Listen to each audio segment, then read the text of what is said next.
The next topic in this chapter is the imaging or the image formation. So we just want to find the image due to the planar mirror, the spherical mirror, or the imaging by the refraction, the thick lens, and then the thin lens. Okay. The keyword of the image formation is this. So the first thing is you need to know what is the real object and the virtual object. Okay, the real object and the virtual object are different. They are different things. Also, you need to know what is the real image and then the virtual image. So both of them are different things as well. And then when we talk about the incidence, the reflected and the refracted rays, right? When we have the mirror, in the case of the mirror, we can have only the incidence and the reflected ray. Making sense, right? Because it's impossible for the light that will transmit through the mirror. Okay. When we talk about the lens, okay, so we talk about the incidence and the refracted rays. Okay, so we can consider only the part of the light that just coming to the lens and then passing through the lens. Okay, so we just ignore the part of the light reflecting at the interface of the lens. Okay, because this part is really small compared to the reflected part. We have the keywords, right? We have the object distance, we have the image distance, and we have the focal length or the radius of the curvature here. The sign is very important, okay, because if you use the wrong side of the object distance, the image distance, and the focal length and the radius of the curvature, so then your answer is going to be wrong as well. So now you need to be careful about the sign. So let's look at this convention. Okay, object distance, we use the symbol as CS. Okay, so it's the distance from the object to the mirror or to the lens. Okay, so the distance from the object to the mirror or to the lens. Object distance can be the positive or negative. If the object distance is positive, it means that the real object is on the same side as the incident ray. Okay, so we can just say that the real object, right, it just emits the light.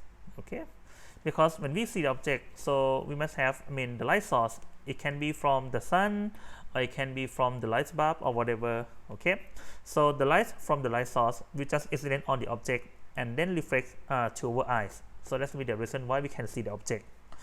Then we can think that the object here can emit the light. Okay, so this light is gonna incident on the mirror or on the lens.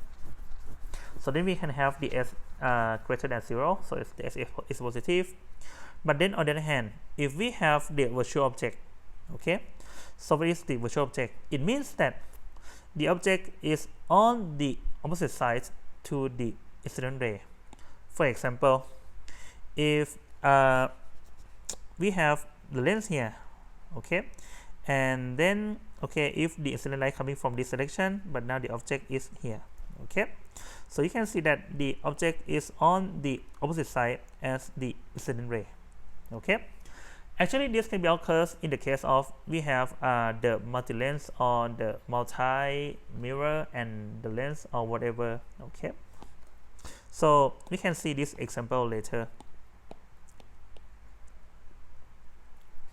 So this object is just called the virtual object, and the object distance is going to be the negative. But now for the image distance, we use the symbol as the S palm. So the same thing is going to be the distance from the image and then to the mirror or to the lens, right? So if the image distance is positive, it means that the image is on the same side as the refracted rays. Okay, so this will be the case of the lens. Don't forget that for the lens we have the refracted ray. But now, okay, if we talk about the mirror, right, it means that for the real image, so the image is will be on the same side as the reflected ray. Okay, so this will be the case of the mirror. But now if we have the image distance to be the negative, right, it means that we have the virtual image. Okay, so this sentence, right, just to be the same as this one, but you need to change from the same and then to the change the word same to the word opposite here. Okay, for example, for the lens, right, it means that the virtual image is going to be on the opposite side as the refracted ray, and so on. Okay, so now for the focal length, we use symbol as the small f, and the radius of the curvature, we use symbol as the capital R, right? The sign convention of the f and the r is going to be the same as the s palm here, so you can just follow this sentence for the f and for the r. If you still confused about this sign convention, so it's okay, no problem. So we will learn about this sign convention from examples together. Okay, so now the first device that we just want to talk is about the plane mirror.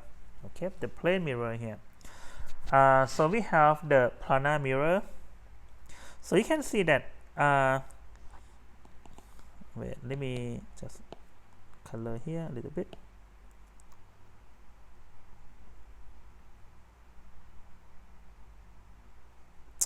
Okay, so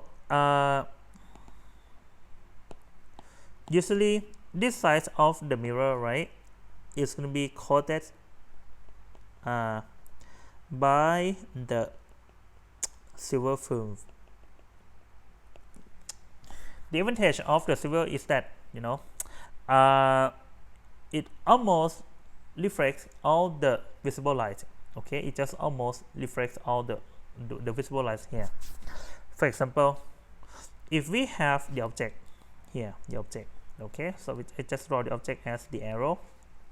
So we just want to find the image of this object due to this planar mirror. Okay, so we usually draw the two light rays, so that would be okay. So the first one is going to be the one. Let me just elevate this one first. So the first one is going to be the one, emitting from the head of the object. Okay, and then go parallel with this axis. So this axis is called the optical axis. Okay, it's called the optical axis here. So now this light ray, right, just come parallel to the optical axis here, and then normal incidence to the mirror. Okay, so this can be the normal incident.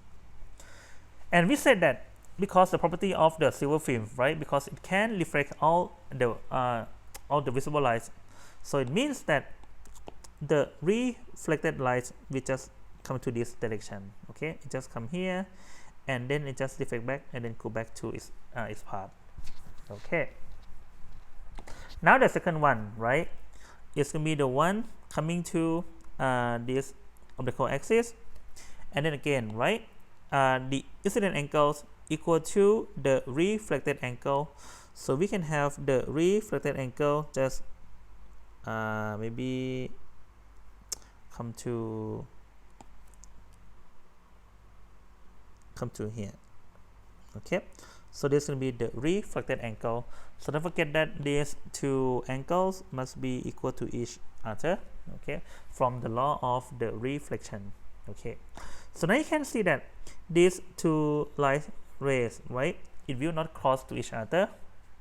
But then if we draw the path of the light ray behind the mirror here, okay, if we draw the path of the reflected light ray behind the mirror,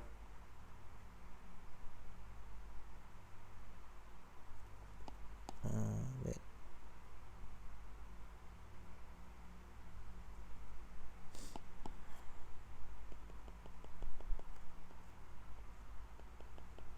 Okay, so you can see that this virtual path, right, is going to cross at this position.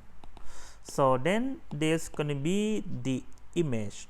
Okay, so there's going to be the image of the object. Okay, it's going to be the image of the object here. So This one, is it the real or the virtual image, right? So now you can see that this image, right, it just is formed by the path, okay, by the path of the reflected rays. It's not coming from the cross of the real reflected ray, right? It just comes from the path of the reflected ray. So now this image, it just called the virtual image, okay? The virtual image. It's not the real image. The real image is to be the one which is formed by the real light, but this is not formed by the real light. It's just formed by the path of the light. So it's called the virtual image here, okay? And we can say that this image is upright, okay, it's upright. So why is upright? Because the head of this arrow is just going up, right, and the head of this image is going up as well. So it means that direction of the object and the image are the same, so it's called the upright, okay. And how about the size? Now you can guess from this picture that the size of this image, right,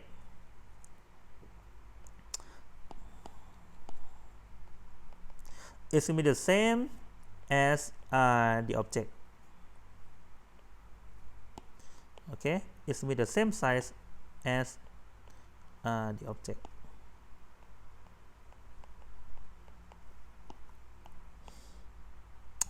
Okay, now so let's say that this distance, okay, this distance is going to be the image distance, it's going to be the object distance, so let's call it as the s, okay, the same as this definition, the object distance, right? So which is the distance from the object to the mirror or to the lens, right? Okay, so this will be the s. And now this distance is called the s palm. It's going to be the distance from the image and then to the mirror to the lens, right? It's going to be the s palm, okay. So you can see, actually you can see by your eyes, right, that the s equal to the s palm. It means that the object distance equal to the image distance. Or if you, okay, so let's say that this is you yourself. If you just stand maybe 1 meter in front of the mirror, right, it means that your image is to be the 1 meter behind the mirror as well, okay. So now let's consider this question. This question is almost correct, but we need to put the negative sign here to be more correct, right? So why do I need to put the negative sign here? Let's consider this. Okay, in this case, we said that if the s is greater than 0, right, so we have the real object, okay, and now this object is on the same side as the incident ray. So okay, let's say that this will be the left hand side and then the right hand side. On the left hand side, the incident ray is here, okay, and the object is on the left hand side as well of the mirror. So it means that in this case the object is on the same side as this incident ray, okay. So the object distance is greater than 0, okay, by the sign convention as we mentioned already. Now for the image distance here, we say that for the virtual image, right, the image distance must be negative because the virtual image is on the opposite side as the reflected ray in the case of the mirror, okay. For the s palm less than 0, right, the virtual image is on the opposite side as the reflected ray. Then again, let's say this will be the left hand side and the right hand side of the mirror, okay. The reflected ray is on the left hand side, but now the image is on the right hand side, okay. It means that the image is on the opposite side as the reflected ray. So in this case, we just call it as the virtual image, and then the s palm must be negative, okay. The s palm must be negative. So that's why we have negative here. If I multiply with negative here, so we can get the positive of the s. Okay, so next let's consider the spherical mirror.